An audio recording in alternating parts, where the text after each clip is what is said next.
it's Saturday morning and my mate Ray has just appeared and we are about to go on a tour of North Wales, biker cafe city. So Ray, what are you riding?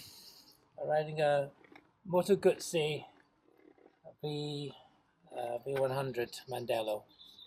It's a beautiful thing. It's a lovely bike. It has all mod cons. It has rain mode, or when it's raining. These are meant to help put the rain past you. Excellent. So he's got protection and I'm on a classic that's got absolutely no frills. So let's hope I survive the ride. All right, we'll see you in the old stores. Cheers.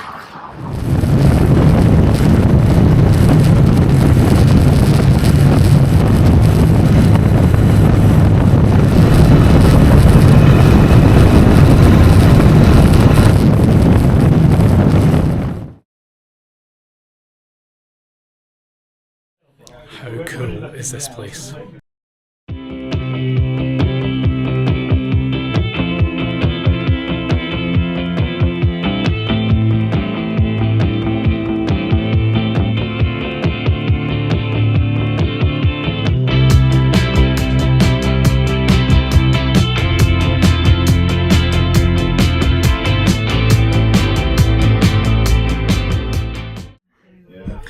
Right, so the boys have arrived at the Old Stores Bike Cafe in Mold.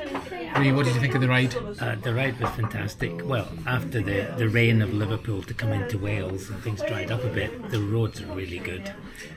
I wish I had waterproof pants.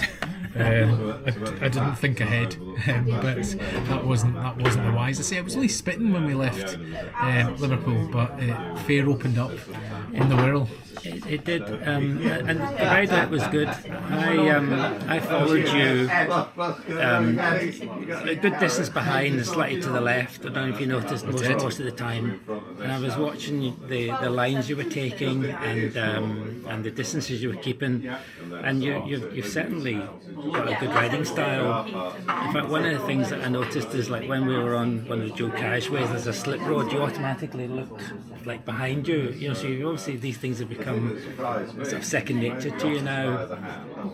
Looking into the distance and judging the bend. So basically the bike will take you where you're looking at. And if you're looking right in front of you, you're always reacting quickly. But if you're looking into the bends that are coming up further away, you're positioning better, you're moving, and that's what I saw you doing.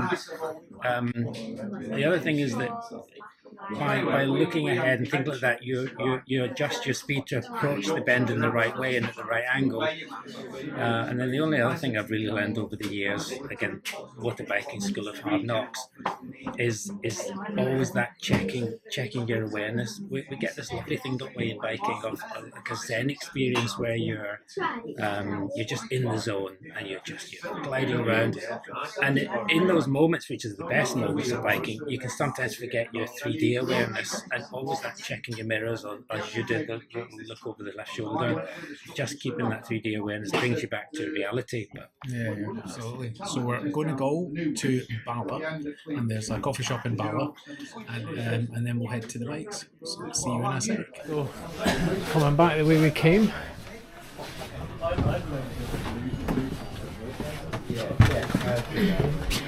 Just trying not to kill myself down these steps. this bike, the Honda 250 Super Dream, this was my first bike, and in 1979 I got one, and it was a big step for a new learner. At that time you could get straight on a 250, and it felt like being on a much bigger bike. There was actually the CB900 of the same styling, so for new guys on a bike, you felt you were riding with the big boys. But you shouldn't judge a bike by its styling. It was actually an underpowered, over-heavy bike, but it was brilliant, and I loved it to bits until I broke it in half. Why did you crash it? I had a head-on collision with the M6. Oh, Beautiful bike, but my heart is with this bike because it was our first. Oh, it's absolutely beautiful. It's lovely. Yeah, you got good taste. Yeah. Glad you're in one piece. Yep.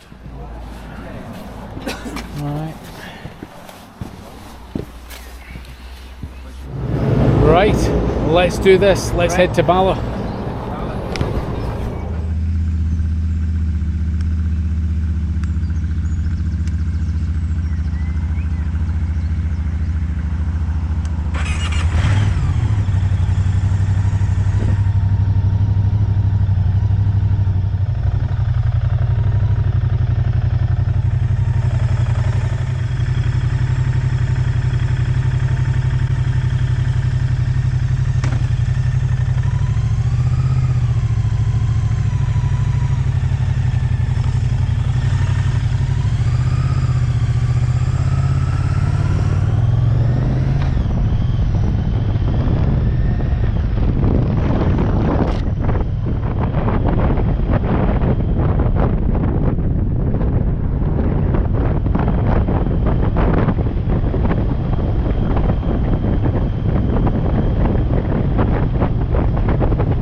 So the boys have gone from the old stores and we are now at Bala Lake. It was a lovely ride. It's lots of twisties. I'm still showing the fact that I am somewhat of a new rider, so you know, dodgy gear selection, questionable lane positioning. Safe though. No risk of getting myself killed, but yeah, it just wasn't the most elegant at times, but nonetheless got here in one piece. We just had, oh look at this, man, look at these guys, you eating raised chips. God almighty. Right, well, he's a handsome little guy. The salt one though is you're going to get high blood pressure. Jesus Christ, I'm not eating that anymore. Anyway, so this is Bala Lake. It's a lovely run from 24 miles, I think it said. Right, we're going to be heading to the next stop, which is called the Chain and Sprocket in Ruthin. So we're going to go there and then see what we want to do after that. Alright, see you in a wee bit.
Right, well, we're at the famous Chain and Sprocket in Ruthin.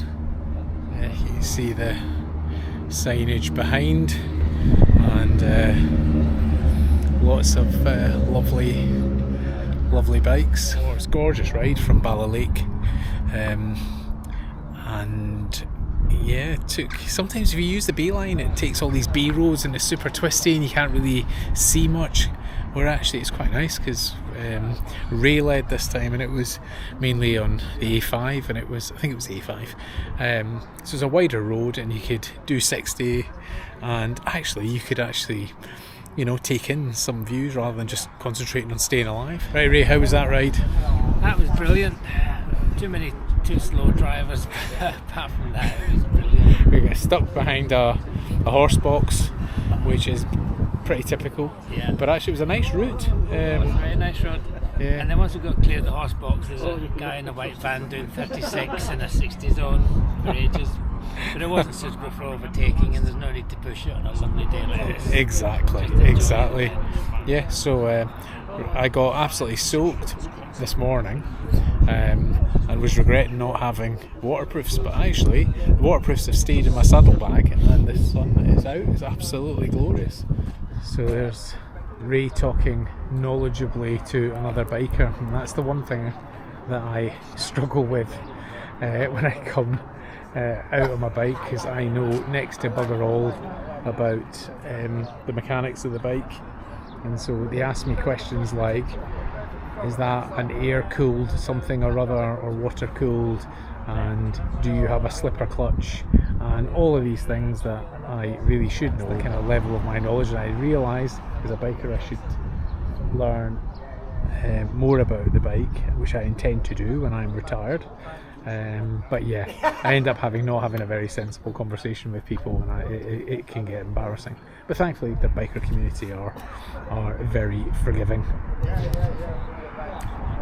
or at least I hope they are, and they just pretend to be nice to me. Right, anyway, we're going to head to the Wirral for our last stop after a drink here. See you on the other side.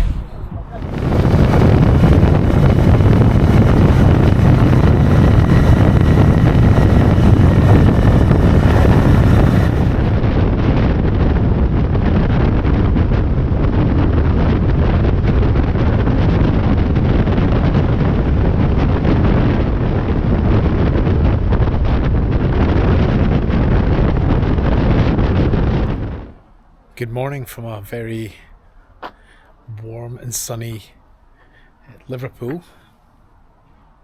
I didn't post in Parkgate, didn't film, because when Ray and I arrived, it was carnage.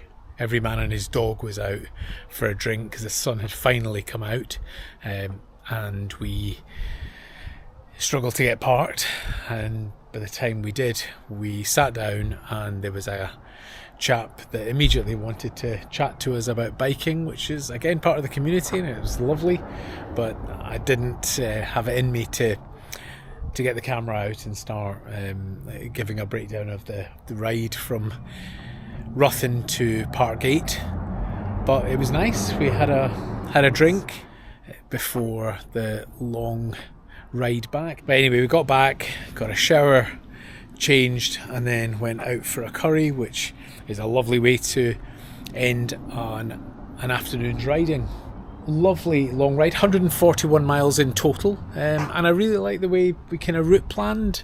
Ray knows he's done a little bit of riding in Wales, but he's from Oxfordshire. But the route that I had designed was to go from home, which is in South Liverpool, over to the old stores bike in Mould, as you would have seen, and then from Mould to Bala. Then we went from Bala to Ruthin, from Ruthin to Parkgate, and Parkgate to home, and every ride was an hour. So over the course of the day we did 140 miles, but just an hour at a time, and I think that was a really nice way to split up the day. So I've got some ideas then on how to plan a day's riding. I'm delighted with how that turned out, and Ray was pleased, having made the trip up to Oxfordshire. I mean, this guy's done motorcycle touring in Europe, but it was very enjoyable even for him. And as he said, when he goes up from Oxfordshire, he's got family in Blackpool, that's sort of all motorway, and he said the 140 miles of Liverpool Welsh roads was probably more tiring than the sort of 200 on the motorway, where he says he just sets the rev counter and coasts all the way up to Blackpool. So yes, I was flattered that a man with such experience in touring enjoyed his trip to Liverpool. So I hope you enjoyed some of the footage. I hope we didn't ramble on too long, and I will let you know when I plan another adventure. See you later. Bye.